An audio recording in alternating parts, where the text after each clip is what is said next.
નમસ્કાર, આપ જોઈ રહ્યા છો નેશન પ્લસ ન્યૂઝ. હું છું આપની સાથે હેતલ ભગત.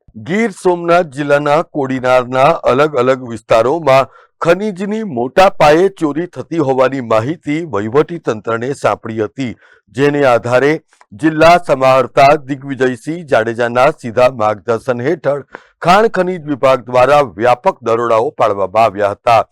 કોડીનારના ઘાટવડ સહિત અલગ અલગ જગ્યાઓ પર તંત્રના દરોડામાં ખૂબ સ્ફોટક માહિતીઓ સામે આવી હતી.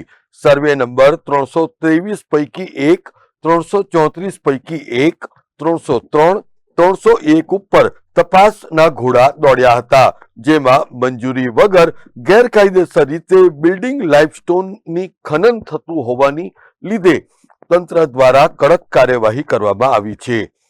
આધારભૂત માહિતી અનુસાર વહીવટી તંત્રની તપાસમાં અને એમના દરોડામાં કુલ 14,93,126 મેટ્રિક ટન લાઇમસ્ટોનની ચોરી થયા હોવાનું સામે આવતા ખાણ ખનીજ વિભાગે 75.23 કરોડ રૂપિયાનો દંડ ખનીજ માફિયાઓને ફટકારતા ફફડાટ ફેલાઈ જવા પામ્યો છે.